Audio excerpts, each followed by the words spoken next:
जब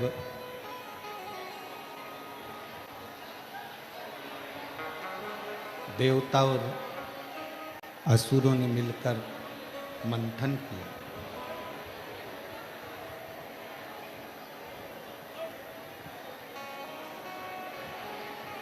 और देवता और असुर दोनों मिलकर जब मंथन कर रहे हैं और उस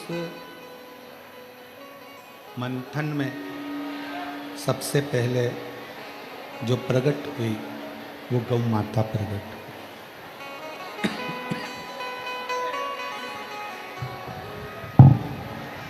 सबसे पहले गौ माता का प्रागट्य हुआ, गौ माता प्रकट हुई। क्यों, किस लिए? जब देवता और असुर दोनों मिलकर मंथन कर रहे हैं और उस मंथन में सबसे पहली प्रागट्यता गौ माता की। क्यों? शिव महापुराण की कथा कहती है कि केवल एक गौ माता ही ऐसी है जो संपूर्ण विश्व के पाप के भार को अपने मस्तक पर ले लेती है।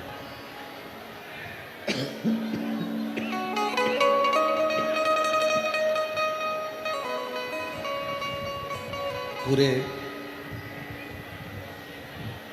विश्व का, पूरी पृथ्वी का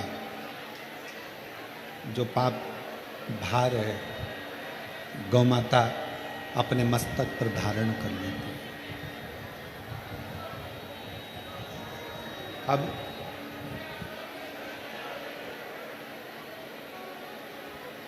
पांच गौ माता मंथन में प्रकट हुई। शिव महापुराण की कथा कहती है कि समुद्र मंथन में 5 गौ माता का प्रागट्य हुआ। पहले नंबर पर नंदा, दूसरे नंबर पर सुभद्रा, तीसरे नंबर पर सुरभि, चौथे नंबर पर सुशीला और 5वें नंबर पर बहुला।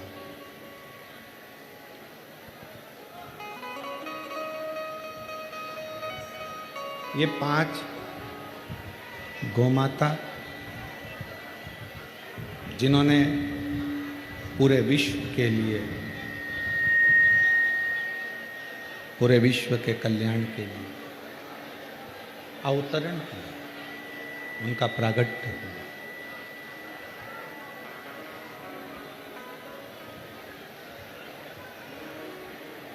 जब हमारे घर में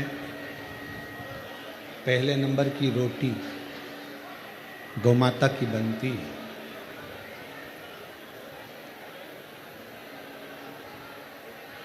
और गौमाता की रोटी बनने पर गाय के मुख में दी जाती है, कई लोगों के मन में एक प्रश्न खड़ा हो जाता है, कई लोगों के मन में एक भाव खड़ा हो जाता है कि जब पहले नंबर की रोटी गौमाता की बनी तो किसी ने पहली रोटी बनाई तो छोटी बना।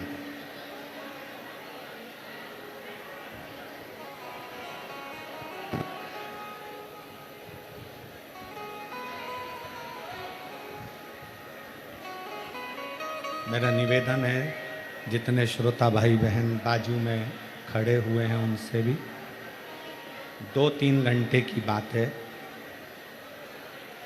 आज की कथा इन लोगों को दिल से सुन लेने दो और प्रेम से झोली भर लेने दो।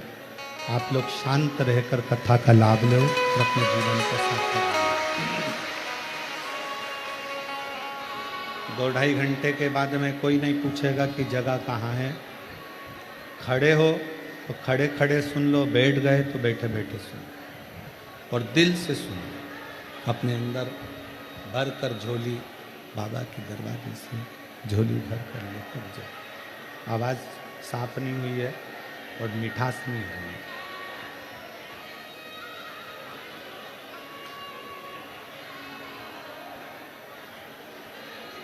जब भगवान विष्णु और भगवान ब्रह्मा दोनों ने पर्वत को घुमाना प्रारंभ किया, दोनों घुमा,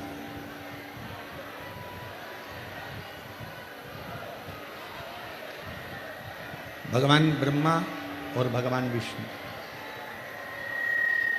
दोनों ही पर्वत को घुमा, और केवल ब्रह्मदेव के लिए,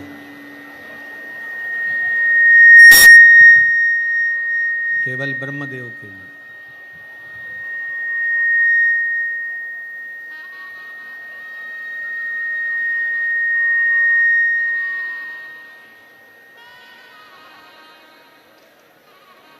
क्यों?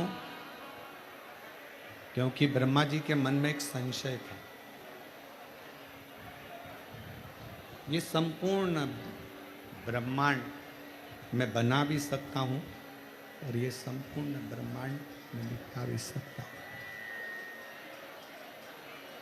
इस ब्रह्मांड की रचना मैं कर भी सकता हूं और इस ब्रह्मांड की रचना करने के बाद इसका संहार मैं कर भी सकता हूं।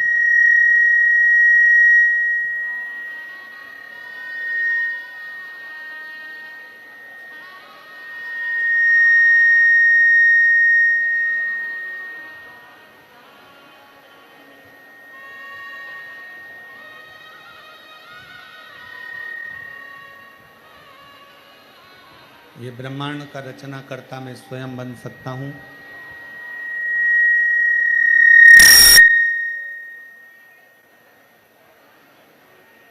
और इस ब्रह्मांड का संहार करता भी मैं स्वयं बन सकता हूं।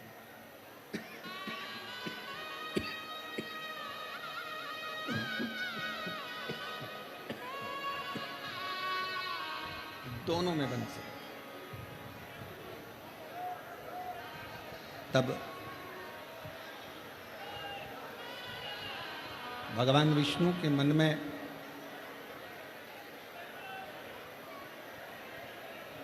एक भाव प्रकट हुआ कि ब्रह्मा जी के अंदर थोड़ा सा अभिमान आ गया, थोड़ी सी अभिमत्ता आ गई, थोड़ा सा अहम आ गया, और ब्रह्मा जी को लग रहा है कि ये मैं कर रहा हूं। ये थोड़ी सी अभिमत्ता, थोड़ा सा अहम हमारे जीवन को बर्बाद कर देता है। और अहंकार में तीन गए, धन, वैभव और वंश। ना मानो तो देख लो रावण, कौरव और कंस। पूरा वैभव भरा हुआ था, पूरा धन भरा हुआ था, पूरी सत्ता भरी हुई थी। संपूर्ण वैभव, सत्ता, धन, दौलत सब था। कौरव के यहाँ भी था, रावण के पास में भी था और कंस के पास में भी था।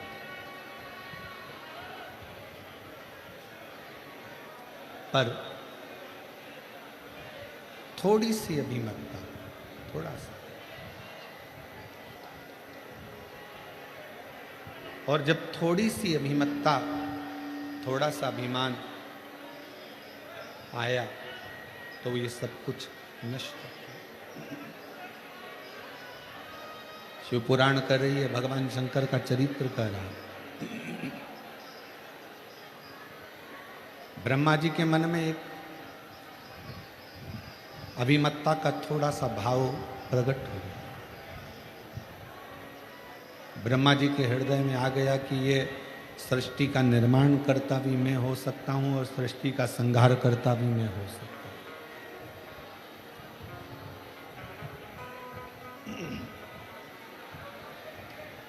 निर्माण भी मैं करूंगा और संहार भी मैं करूंगा। अब ब्रह्मा जी को कौन समझाए?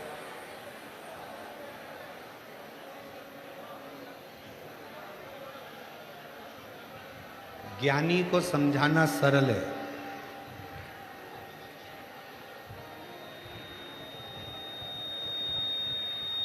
अज्ञानी को समझाना सरल है। कोई ज्ञानवान है उसको समझा सकते हो, कोई अज्ञानी है जिसमें बुद्धि नहीं है उसको भी समझा सकते हो, पर जिसके अंदर अभिमान समा जाता है उसको समझाया नहीं जा सकता, उसकी बर्बादी ही उसको समझा। ज्ञानी को समझाना सरल है, अज्ञानी को समझाना सरल है, पर अभिमानी को समझाना कठिन। जिसके भीतर अभिमत्ता आ गई उसको नहीं समझाया जा सकता, उसको नहीं समझा सकता।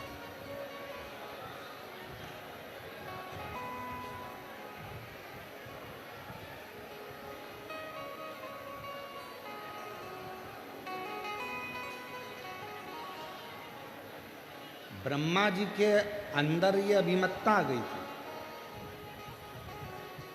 ब्रह्मदेव के मन में, ब्रह्मदेव की बुद्धि में, ब्रह्मदेव की चित्तवृत्ति में यह अभिमत्ता आ गई थी कि सृष्टि का निर्माण भी मैं कर सकता हूं और सृष्टि का संहार भी मैं कर सकता हूं।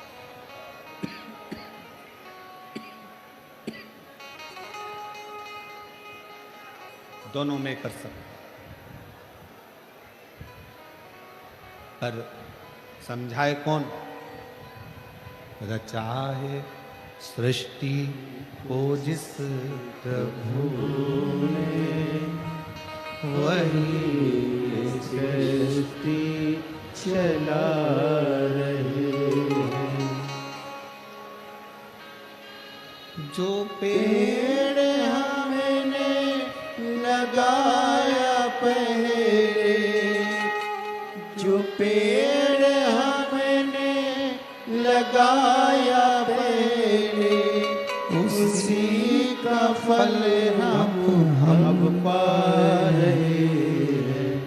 रचा है सृष्टि को जिस प्रभु ने, वही सृष्टि चला रही। अब ब्रह्मा जी को कौन समझाए कि ब्रह्मदेव ये सृष्टि की रचना, ब्रह्मा जी ये सृष्टि की रचना स्वयं शिव करते हैं, इस सृष्टि का संहार भी शिव करते हैं। सृष्टि को चलाने वाले भी शिव हैं, सृष्टि का संहार करने वाले भी शिव हैं, और सृष्टि की रचना करने वाले भी। एक ओमकार शिव जी की आरती में आता है, आप भी गुनगुनाते हैं शंकर जी की आरती। ओमकार के मध्य ये तीनों,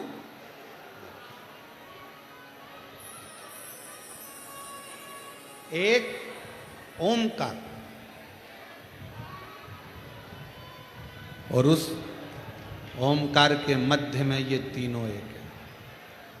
ब्रह्मा विष्णु सदाशिव जानत अविवेका, प्रणवाक्षर के मध्य ओमाक्षर के मध्य यह तीनों एका। ओम जय शिव। ये तीनों एक। अब ब्रह्मदेव को लग रहा है कि मैं सृष्टि का निर्माण कर सकता हूं, मैं सृष्टि का संहार कर सकता हूं, मैं सृष्टि को बना सकता हूं, मैं सृष्टि को मिटा सकता हूं। मुश्किल, बहुत मुश्किल। आप और हम नहीं। जिसके मन में यह भाव आ जाए ना कि घर तुम चला रहे हो, समझ लेना कि तुम मूर्ख हो जो ये विचार कर रहे हो कि घर तुम चला रहे हो। 2 घंटे के लिए मर के देख ले, घर चलता है कि नहीं चलता सब मालूम पड़ जाएगा। जिंदा हो तो भी चलेगा और मर जाओगे।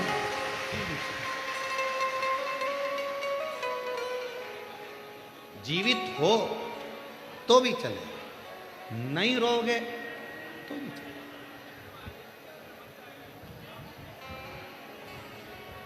अपने मोहल्ले में, अपनी कॉलोनी में, अपनी सोसाइटी में, अपने क्षेत्र में, अपने प्रदेश में, अपने क्षेत्रों के अंदर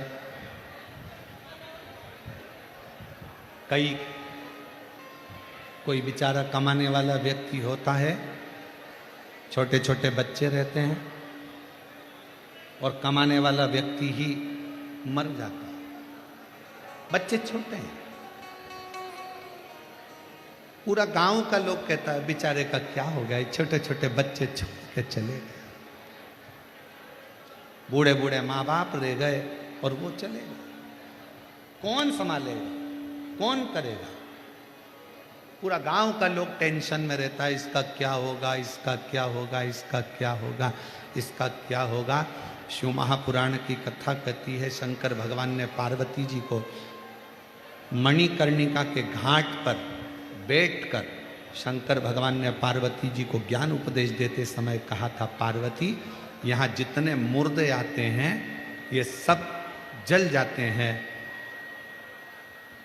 मुर्दे शमशान तक आते हैं और जैसे ही मुर्दा शमशान में पहुंचता है, शंकर भगवान कहते हैं मैं स्वयं उसके मकान तक पहुंच जाता हूं।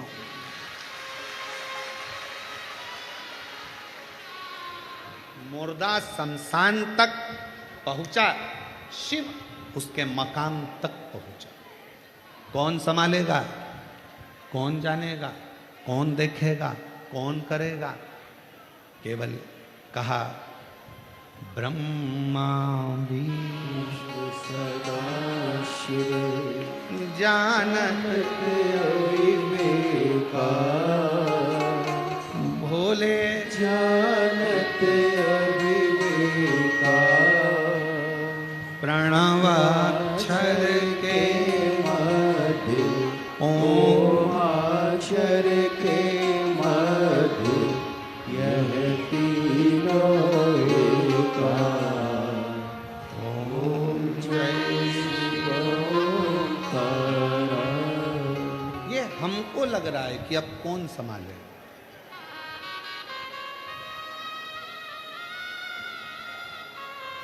चलो मेरी जीजियां, ऐ रतनगढ़ वाली, उत्तर देना। इतना बड़ा घर तुम्हारा, फ्रिज भी रखा है, वॉशिंग मशीन भी है, कूलर भी है, एसी भी है, अलमारी में थोड़ा ना थोड़ा पैसा भी है, थोड़ी ना थोड़ी रकम भी होगी, कोई चेन, कोई अंगूठी, कोई सामान अलमारी में होगा। इतने बड़े घर को कोई काम पड़ जाता है तो ताला लगाना पड़ता है। इतना बड़ा मकान, करोड़ों का सामान और ताला लगाया 60 रुपए का, ताला लगाया 150 रुपए का, 200 रुपए का, 500 रुपए का, 1000 रुपए का। इससे महंगा ताला लगाओगे क्या? जम के बोलो जरा। मकान कितने का? करोड़ों का। सामान कितना? करोड़ों का। फ्रिज भी है, वॉशिंग मशीन भी है, बहू के कपड़े भी हैं, बहू के जेवर भी हैं, मेरे जेवर भी हैं, इसके भी हैं, पति का भी सामान है, कहीं मकान की रजिस्ट्री भी है, जमीन भी है, जायदाद भी है, सब। मकान करोड़ों का और ताला कितने का? 100, 200, 500। और ताले की चाबी कितने की? अगर चाबी गुम जाए तो चाबी वाले के पास जाओ और कहो चाबी बना दे, तो क्या 60 रुपए लूंगा, 25 रुपए में दूंगा। 100 रुपए के ताले की चाबी 60 रुपए, 25 रुपए में मिल जाती है। अब जरा विचार करो, तुम इतने बड़े करोड़ों के मकान को एक ताले के भरोसे छोड़कर, चाबी कमर में खोस कर तुम कथा में आकर बैठ गए, या कहीं शादी में चले गए, या कहीं परिवार में चले गए। अब तुम्हें क्या लग रहा है कि तुम्हारा घर ताला संभाल के रखा है? नहीं, तुम्हारा घर, तुम जो दरवाजे पे से गाय को रोटी देती हो, पक्षी को दाना देती हो, प्यासे को पानी पिलाती हो, भूखे को भोजन कराती हो, तुम्हारे दरवाजे पर आए हुए अतिथि का सम्मान करती हो, अपने घर के बुजुर्गों का आदर करती हो, तुम भगवान शंकर को 1 लोटा जल समर्पित करती हो, तुम्हारा घर 60 रुपए का ताला नहीं संभालता है, तुम्हारा घर और पूर्वजों का आशीर्वाद संभालता है।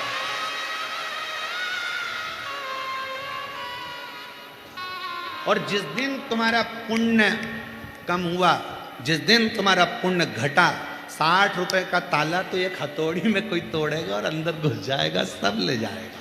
पर कब तक तुम्हारा घर संभला है? जब तक तुम्हारा एक लोटा जल शंकर को चढ़ रहा है। कब तक तुम्हारा घर चल रहा है? जब तक तुम्हारे दरवाजे पर अतिथि आते हैं, भूखा आता है, भोजन करता है, गौ माता की रोटी मिलती है, पक्षी को दाना मिलता है, प्यासे को पानी मिलता है, तो तुम्हारे घर में पुण्य आता रहता है। तो तुम्हारा इतना बड़ा मकान वो तुम्हारे पुण्य से संभला हुआ है।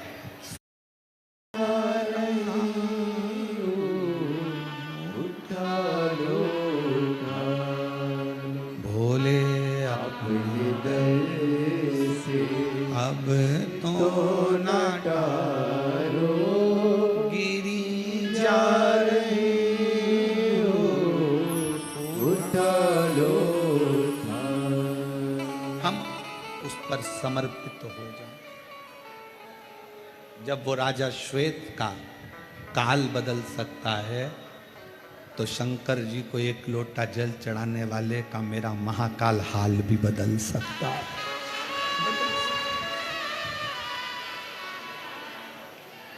दिल से बोलो, दिल से, हृदय से पुकारो।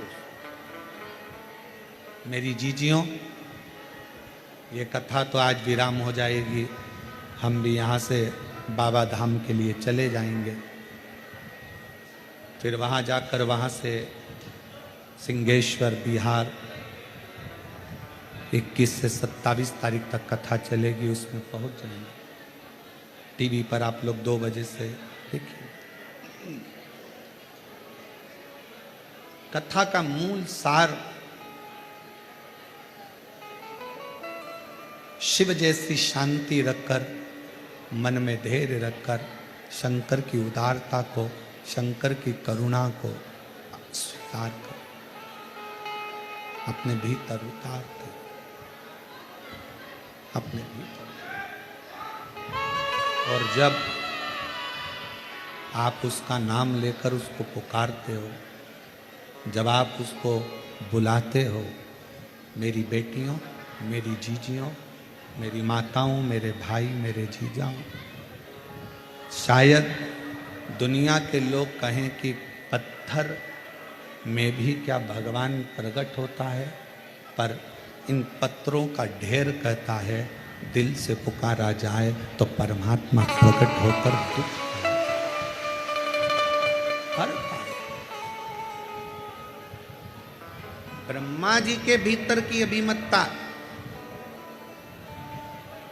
शिव के करीब नहीं आने, भगवान के करीब। कथा सुनी थी आपने, इस व्यासपीठ के माध्यम से कहा था कि रावण दशरथ जी के घर में भोजन करने गया तो सिर का मुकुट जमीन पर रखकर फिर गया।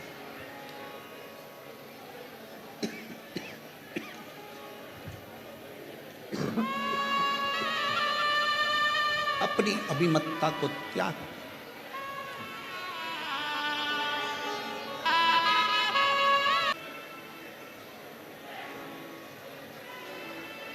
उसके साथ में 3 नौकर भी आए, हाथ में हीरे की तो चूड़ी पहनी।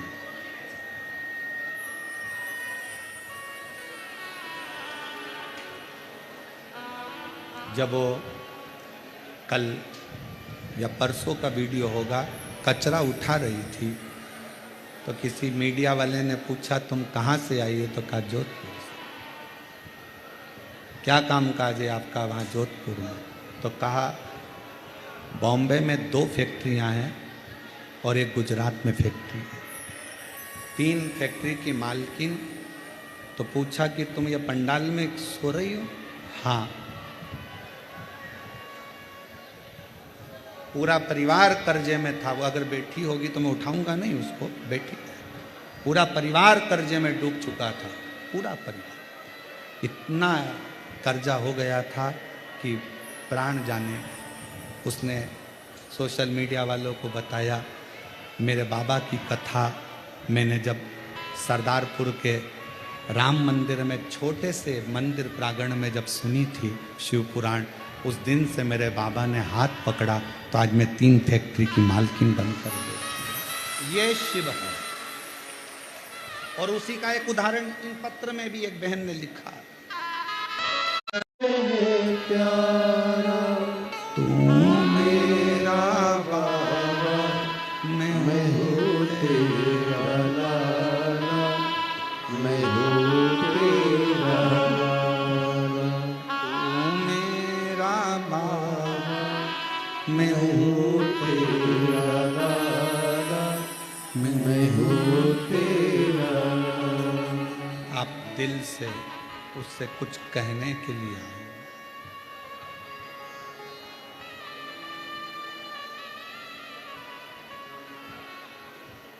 दिल से कहने के लिए। सत्य बात कहे ना, स्वास्थ्य इतना गड़बड़ है कि कथा हम 3 दिन पहले ही यहाँ से चले जाते, पर केवल आपका विश्वास इतना पक्का था ना, आपका स्वरूप देखकर इस कथा को,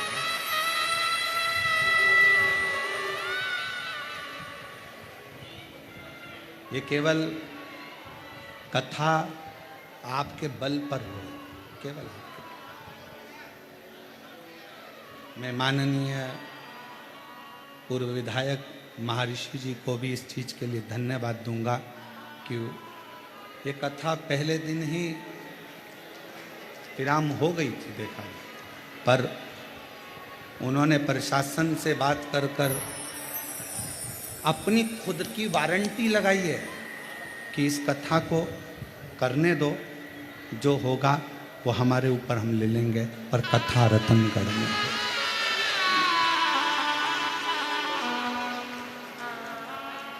देखो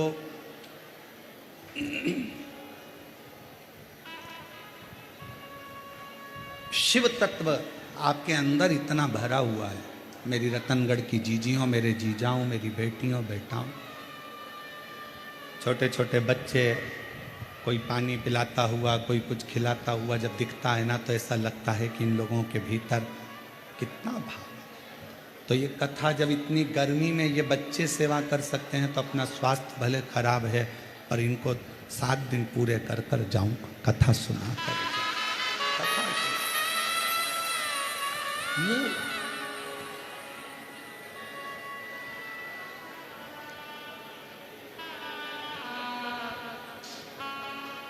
और यही कारणों से आप पूछेंगे दिनेश जी से, तो हम उनके परिवार से भी नहीं मिले, आपसे मिलने की तो बात दूसरी। गौशालाओं से निमंत्रण आया कि महाराज जी आना है, हमारा जाना नहीं।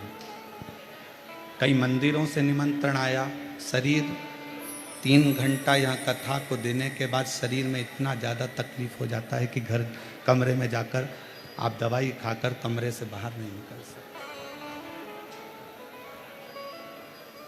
कई लोगों के मन में, दिनेश जी आपके भी परिवार के मन में होगा, गुरु जी नहीं मिले, हम क्षमा चाहेंगे क्योंकि हमारा शरीर इतना प्रखरता नहीं दे पाए। हम 3 घंटा कथा बाँचने के बाद में आप लोगों से मिल सके, ये हमारी सामर्थ्य।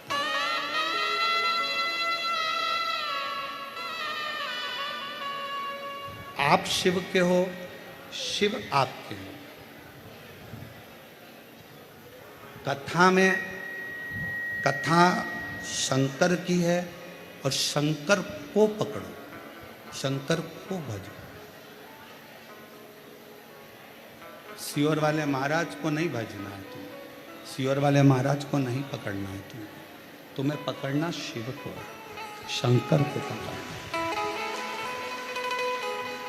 ना जाने सियोर वाले महाराज जैसे तो कितने आते हैं और कितने चले जाते हैं, पर हम महाराजों को पकड़ने में लगे रहते हैं, भगवान को छोड़ देते हैं। ये कथा शिव पुराण कहती है शिव को पकड़ो, शंकर। और जिस समय 7 दिन की कथा में से भी अगर आपने एक क्षण भी ऐसा महसूस करा हो कि शंकर मेरे बाजू से निकल कर गया है, तो तो 1 मई से 7 मई की कथा में तुम्हारा पत्र इसी व्यासपीठ से पढ़ते हो। शिव को पकड़ना, शंकर को। शिव स्तुति मूल है। और मेरे भोले तेरा सहारा,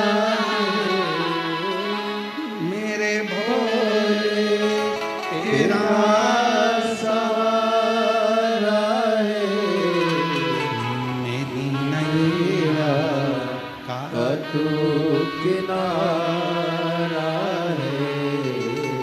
शिव तत्व को जितना जितना पकड़ोगे उतना उतना शिव तत्व आपके जीवन को सार्थक करे। सार्थक।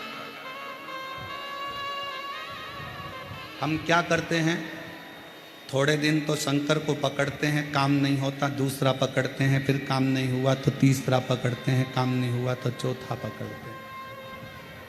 मेरी बहनों, मेरी जीजियों, मेरी बेटियों, मेरे जीजाओं, मेरे भाई, शिव को एक बार अगर आपने पकड़ लिया, फिर आप शंकर को अगर छोड़ भी दिए, शंकर आपको नहीं छोड़ता।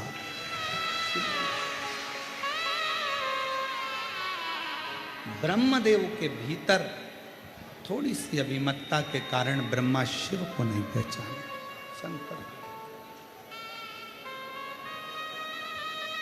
शंकर को पहचानने के लिए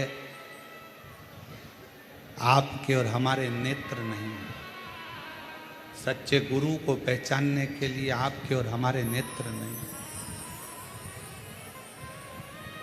ये नेत्र जिस समय तक भाई श्री हनुमान प्रसाद जी पोद्दार जी रतनगढ़ में रहते होंगे, कुछ ही लोग उनको जानते होंगे कि इतना तेज है उनमें।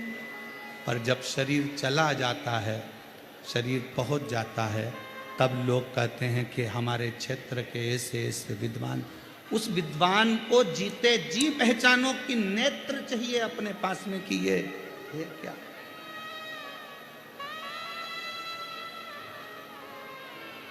उसको पहचानने के नेत्र चाहिए। और जब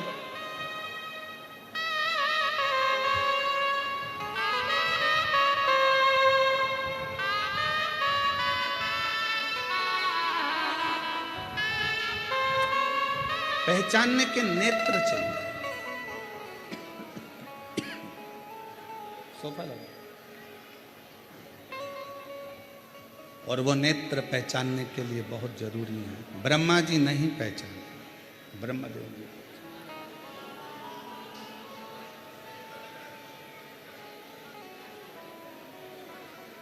जब ब्रह्मा जी नहीं पहचाने, घर्षण किया, शिवलिंग प्रकट हुआ। शिवलिंग को देखकर ब्रह्मा जी ने कहा, ये शंकर है, ये शिव है।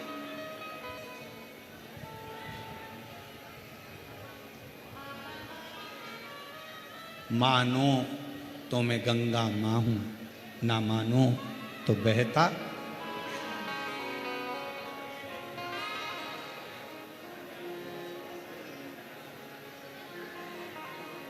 मानो तो गंगा मां हूं, ना मानो तो बहता पानी।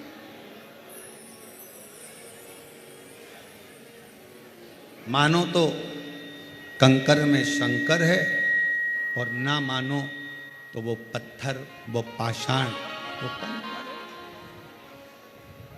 ये आपके ऊपर निर्भर करता है, आप क्या मानते हैं।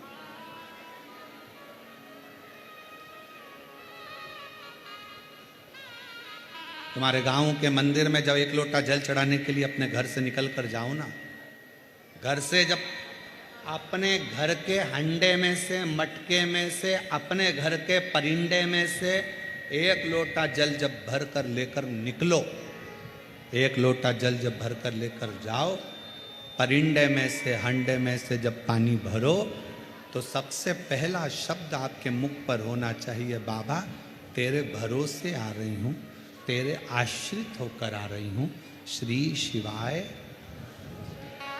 पानी भरा लोटे में, लेकर मंदिर तक गए। मंदिर में जब जल चढ़ाओ तो बाबा से कह देना मेरे घर की क्या दशा है, ये जल बताए, ये जल बताए। सुदामा जी की क्या दशा थी,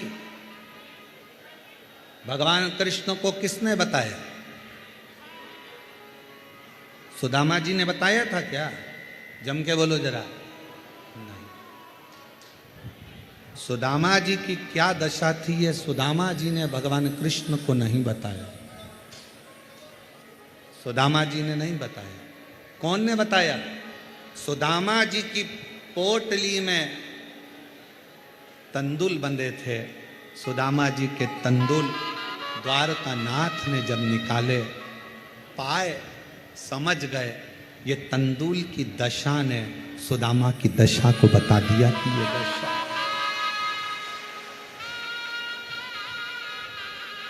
पहले के समय में लोग शंकर जी को जल, शंकर के मंदिर का ही जल भरकर शंकर को चढ़ाते थे। बोलो तुम्हारे गांव में भी ऐसे ही होता था ना? जम के बोलो जरा। शिव के मंदिर में बाल्टी भरी रहती थी, शंकर के मंदिर में बाकेट भरा रहता था, शंकर के मंदिर में बर्तन भरे रहते थे और लोटा वहीं रखा रहता था। 10-20 लोटे रखे रहते थे। लोटा उठाओ, शंकर जी पे चढ़ाओ, लोटा वहीं रख जाओ, वहीं पे पानी भरा रहता। फिर नल चालू कर देते, फिर पानी भर लो, शिव जी को चढ़ा दो। आप अपने घर से बढ़िया पल्लू वल्लू लेकर सिर पे जाती थी, सामान कुछ लेकर जाती नहीं थी। लोटा वहीं का, बाल्टी वहीं की, पानी वहीं का, और वही पानी शिव जी को चढ़ा कर आ जाती थी। अब शंकर जी को क्या मालूम कि तेरे घर की दशा क्या है। जब तुमने अपने घर से जल ले जाना चालू करा तो उसने तुम्हारा कल बदलना चालू कर दिया। बस उस जल से कल बदल।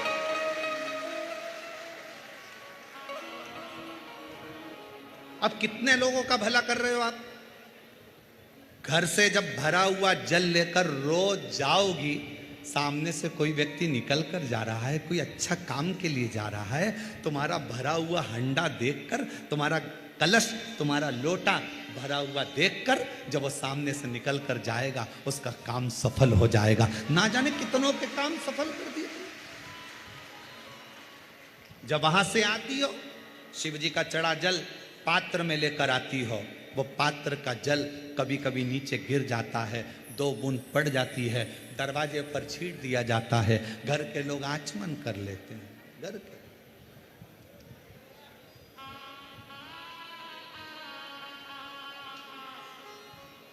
शिव के आचमन कर रहा है, वो जलने।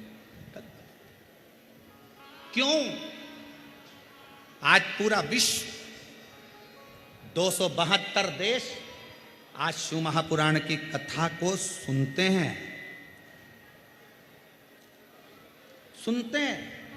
और पूरे 272 देश इस शिव महापुराण की कथा पर आश्चर्य करते हैं। क्या पहले सावन नहीं आता था? क्या पहले शिवरात्रि नहीं आती थी? क्या पहले लोग मंदिर नहीं जाते थे? जाते थे।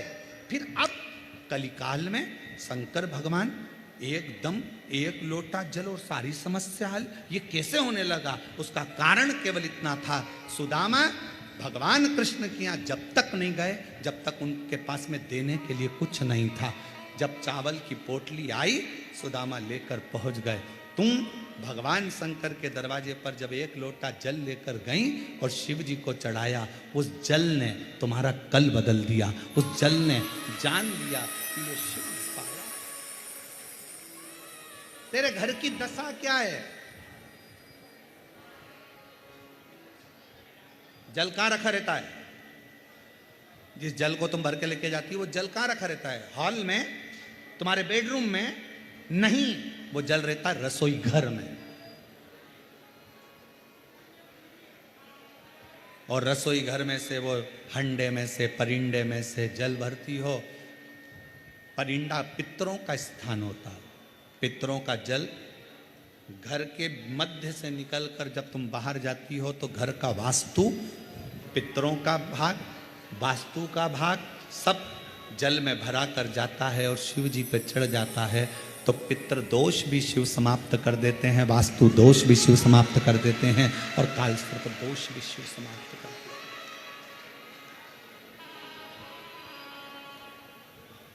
आश्रित होकर गए। मत ले जाओ ढेर सारा धन दौलत संपदा सत्ता, शिव को नहीं चाहिए, नहीं। आप शंकर के पास में दिल से लेकर जाओ। नानी भाई का मायरा किस किस ने सुना है? हाथ उठाओ जरा। सुना है आप लोगों नानी भाई का मायरा? रखो।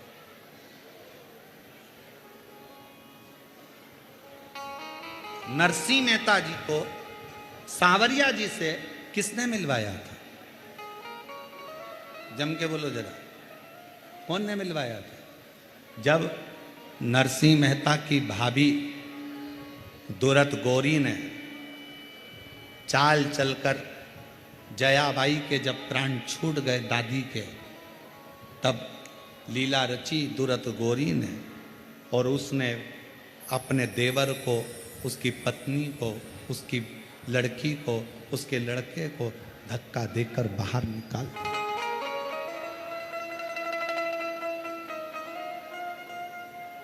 दादी थी, नरसिंह मेहता की दादी थी, तब तक नरसिंह जी अपने भाई के घर में थे, और दादी को भी दिन रात वो दूरत गोरी, उसका नाम था सूरत गोरी पर हम बोलते हैं दूरत गोरी, गालियां देती थी दिन रात। और जब सास मरी ना, दादी सास जब मरी, क्योंकि नरसिंह जी के माता पिता तो पहले ही मर चुके थे, दादी ने तो पाला था। दादी सास जब मरी, जो दूरत गोरी गाली देती थी, वही दूरत गोरी दादी सास से गले लग लग कर, इतना पल्लू कर कर, बहुत गहरा पल्लू करके गले लग लग कर रो रही थी। तो देवरानी को आश्चर्य हो रहा था, ये तो गाली बकती थी दादी सास को, और आज रो रही है गले लगकर। कितना प्रेम करती थी। 20 मिनट बाद जेठानी उठी,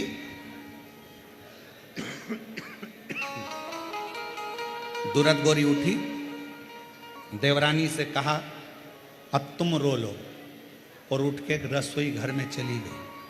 सास के कान में, दादी सास के कान में सोने की मुड़की थी जो निकल नहीं रही थी, तो चिपक के रोने के बहाने अंदर घुस गई और दांत से कतर ली।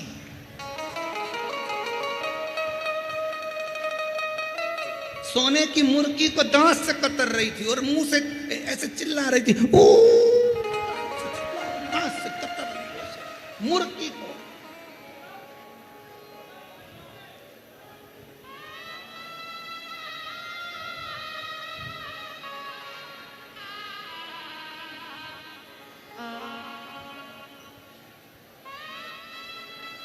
माताएं जब रोती है तो बड़ी डिजाइन में रोती है। जब घर में कोई बुजुर्ग मर जाता है तो बहुत डिजाइन में रोती रहती है, हे भगवान तूने क्या कर दिया, मुझे भी ले जा।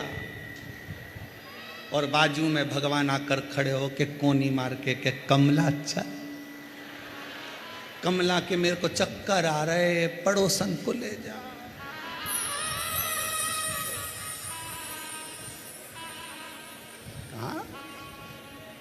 दादी सास मरी तो सोने की मुर्गी निकाल के अंदर डाली आई, और बाद में क्या कहती, ले जाओ बॉडी को ले जाओ अंतिम संस्कार। 13 दिन भी पूरे नहीं हुए थे दादी सास के, और जेठानी ने धक्के मारकर निकाल दिया था। नरसिंह जी के भाई इतने अच्छे थे, नरसिंह जी जब जा रहे थे, भाई ने आवाज लगाकर कहा, रे नरसिंह इतने रात को कहां जाएगा, कहां? नरसिंह अगर कोई डर नहीं मिले, कोई डेरा नहीं मिले, इतनी रात को कहां जाएगा? अरे अपने गांव में शंकर का मंदिर है टूटा, उसमें चले जा। नरसिंह जी रोते शंकर के मंदिर में चले गए। नरसिंह जी को मालूम नहीं था कि आज शिवरात्रि है। रात भर शिवलिंग को गले लगाकर नरसिंह जी रोते रहे। हाथ में पानी का लोटा नहीं था, पर नैनों का जल शिव पर पूरी रात चढ़ता रहा, शिवलिंग का अभिषेक होता रहा। नानी भाई के मायरे में जिन ब्राह्मण देवता ने आपको कथा सुनाई होगी उन्होंने कहा होगा शिवरात्रि का दिन मंदिर में शंकर के ऊपर आंखों का जल चढ़ा, शंकर प्रकट हो गए, नंदी पर बिठाया नरसिंह जी को। भारत की भूमि के पहले संत थे नरसिंह मेहता, जो जीते जी गौलोक धाम तक चले गए थे, स्वर्ग तक चले।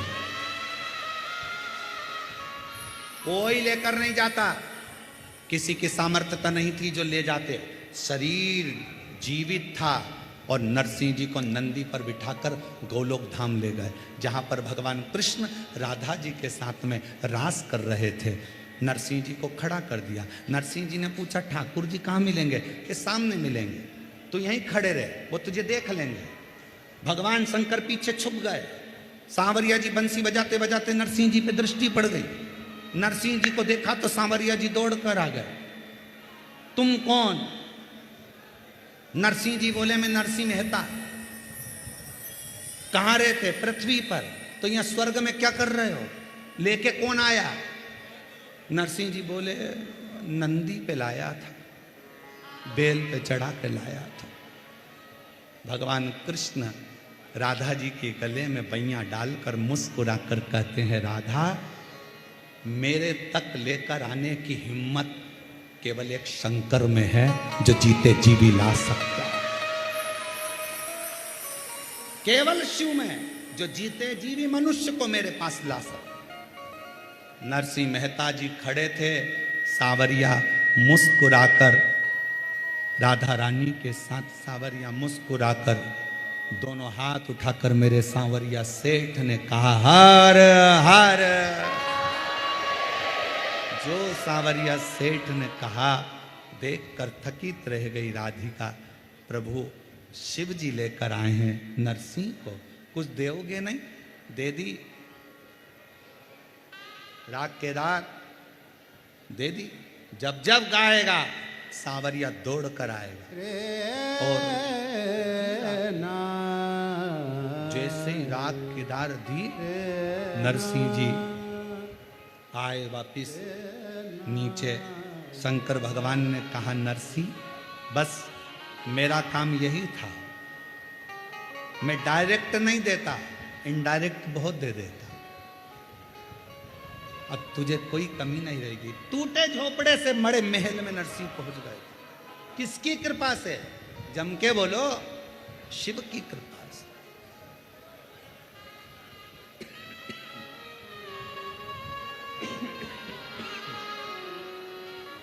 शिव की कृपा से, उसकी कृपा बिना नहीं।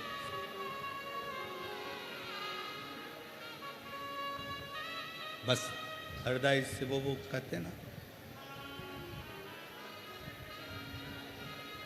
मैं भी तो सेवक हूँ।